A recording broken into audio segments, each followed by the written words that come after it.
Welcome to another video, the same every time, looking at IGCSE Maths, GCSE Maths, the kind of questions that apart from the numbers are the same every time. We're looking at standard form without calculators, doing calculations in standard form. In this video, we're looking at adding numbers that are written in standard form without a calculator. Here's an exam question, 3 marks for this. The first part is probably reasonably straightforward, I suppose. Write that number in standard form. So we've got 0.00708 in standard form.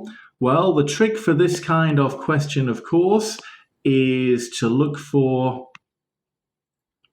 the numbers there that come after all the zeros. So we have all the zeros, then we have the numbers 708. Where can I put a decimal point in the 7, 0, and 8 to make a number between 1 and 10? Well, between the 7 and the 0. So 7.08 times 10 to the power. Well, that's where I put my decimal point. How many places till I get to the real decimal point? 1, 2, 3. So 3 places to the left means it's going to be a negative power. So 7.08 times 10 to the power negative 3. Now, I think adding and subtracting with standard form when we're doing this non-calculator is a lot more difficult than multiplying or dividing. But we can learn how to do it, and it is the same every time. So 3.8 times 10 to the power 22 plus 3.8 times 10 to the power 23. Now, one method of doing this, and I have seen students doing this, is to write these out as actual numbers and then add them together and then write your final answer in standard form. Well, it's possible to do that, isn't it? But in this kind of question, as you can see, they do seem to make the powers of 10 pretty big, so that if we do write them out as actual numbers, we're going to have a lot of zeros in there. So the trick with this kind of question is to convert the numbers so that the 10 to the power part is the same in both of our numbers. Okay, so it's worth remembering this, which I did put on an earlier video. So the power of 10. If I decrease the power of 10 by 1, then I have to move my decimal point 1 place to the right. So if I take away 1 from my power of 10, I have to move my decimal point 1 place to the right. If I add 1 to my power, so if I increase my power by 1, I have to move my decimal point 1 place to the left. So it's definitely worth remembering that. And I will just, there we go. Put that into a little red ring there so that we can remember that. We'll just keep that up there. Okay, so what we need to do is write both of these numbers so they have the same 10 to the power. And really, I don't know if there's anything to choose between them. We either put them both 10 to the power 22 or put them both 10 to the power 23. I'm not sure it really matters too much. Let's go with 10 to the power 22. So this is going to be 3.8 times 10 to the power 22 plus, and if I want this to be 10 to the power 22, I have decreased my power by 1, which means that I have to move my decimal point 1 place to the right. So that's going to be 38 times 10 to the power 22. Now, when I add those together, I'm going to get a certain number of 10 to the power 22s. So 3.8 10 to the power 22s plus 38 10 to the power 22s. So how many 10 to the power 22s does that give me? Well, it gives me 38.0 plus 3.8 So adding those together, that gives me 8. There's a 1, there's another 1. So 41.8. So 3.8 10 to the power 22s and 38 10 to the power 22s gives me 41.8 10 to the power 22s. And of course, if you've watched the other videos, you know we have to check now to see if we are actually in standard form in our final answer, and we are not. The leading number has to be between 1 and 10. It's actually 41.8 at the moment. If I want that to be between 1 and 10, I need to move my decimal point one place that way. So 4.18 times 10 to the power. Now, if I've moved my decimal point one place to the left, that means I have to move my power one place upwards. So my power goes one place upwards, 10 to the power 23. Well, looking at it like this, I think if we had changed to 10 to the power 23 right at the beginning, our final answer would have been in standard form anyway. You can try that yourself if you want to, but I don't suppose it matters too much, as long as we get to the final answer in the end, 4.18 times 10 to the power 23. Well, here's another question, and you might want to pause the video and try this one yourself. So we've got 4.5 times 10 to the power 8 plus 9.4 times 10 to the power 7. And of course, the trick with this is to write them both as the same 10 to the power. Well, why not? Let's go with 10 to the power 8. So 4.5 times 10 to the power 8 plus something else times 10 to the power 8. Well, as you can see, I've gone from 10 to the power 7 to 10 to the power 8. So I've increased my power by 1, which means I have to move my decimal point one place to the left. So that would be 0.94 times 10 to the power 8. So I just have to work out how many 10 to the power 8s I've got. I've got 4.5 10 to the power 8s plus 0.94 10 to the power 8s. So adding those together, 4.5 plus 0.94. So that's going to give me 0 plus 4, 4, 5 plus 9, 14, and carry the 1, that's going to give me 5. So 5.44. So how many 10 to the power 8s do I have? 5.44 times 10 to the power 8. And just double check to see if that answer is in standard form. And yes, it is. That leading number is a number between 1 and 10. So that's the final answer. Another exam question. Why not pause the video and try this one yourself? In the meantime, I'll have a go at it and then we can compare answers. So 3.24 times 10 to the power 8 plus 1.2 times 10 to the power 7. The only method that we need for this is to write them both with the same 10 to the power. I'm going to go with 10 to the power 8, so 3.24 times 10 to the power 8 plus something else by 10 to the power 8. Now I went from 10 to the power 7 to 10 to the power 8, so I've increased my power by 1, which means I must move my decimal point one place to the left. So that will give me 0.12 times 10 to the power 8. So I've got 3.24 times 10 to the power 8 plus 0.12 times 10 to the power 8. And that's going to equal something times 10 to the power 8. So how many 10 to the power 8s do I have? Let's find out. 3.24 and plus 0.12. Add those together, that's 6, that's 3, that's 3. So 3.36 times 10 to the power 8.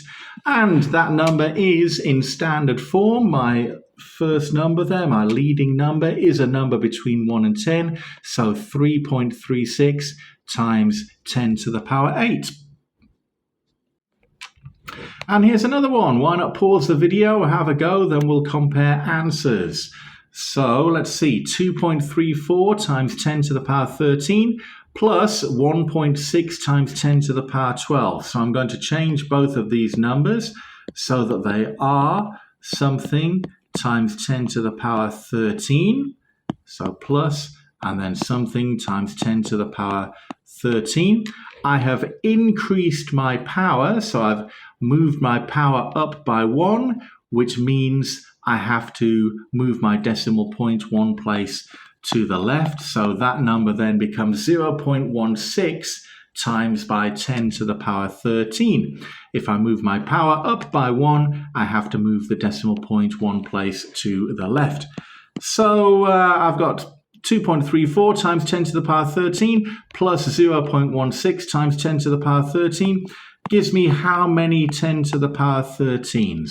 Let's find out. So 2.34 plus 0.16, and that's going to give me 4 plus 6, that's 10. So carry the 1, that's 5, and that's 2. So 2.50. Well, in standard form, I don't necessarily need the 0 there. I could write it in, I suppose, but I'm just going to go with 2.5. So 2.5 times by 10 to the power 13. And that number is in standard form. My leading number there is a number between 1 and 10. And another exam question. 6.4 times 10 to the power 10 plus 7.3 times 10 to the power 9. Write them both with the same 10 to the power. 6.4 times 10 to the power 10 plus something times 10 to the power 10. Well, I've increased my power by 1, which means I have to move my decimal point one place to the left, so 0.73, and that will give me an answer, however many 10 to the power 10s I have. Not sure, let's find out. So 6.4 plus 0.73. Add those together, that's a 3, that's an 11, so 6 plus 1, 7.13, 7.13, and that answer is already in standard form, 7.13 times 10 to the power 10. And here's another one. Why not pause the video and have a go, then start the video and we'll compare our answers. But 5 times 10 to the power 8, plus 6.8 times 10 to the power 9. Change the powers so they are both the same. Let's go with 10 to the power 8. 5 times 10 to the power 8 plus something else by 10 to the power 8.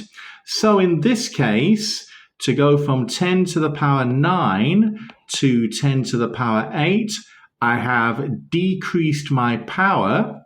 So if I decrease my power, then I must move my decimal point one place to the right. So that's going to give me 68 times 10 to the power 8. So how many 10 to the power 8s do I have? I need to get both of my numbers written in the same 10 to the power. So 10 to the power 8. I've got 5 10 to the power 8s plus 68 10 to the power 8s. So 5 plus 68,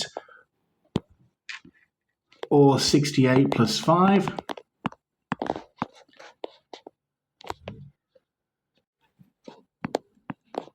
So that gives me 73. So I've got 73 times 10 to the power 8.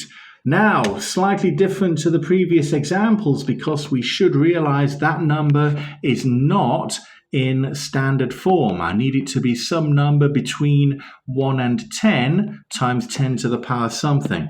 So 73 has to go to 7.3. So taking my decimal point one place to the left, if my decimal point goes one place to the left, my power has to go up by 1. So 7.3 times 10 to the power 9 would be our final answer in standard form.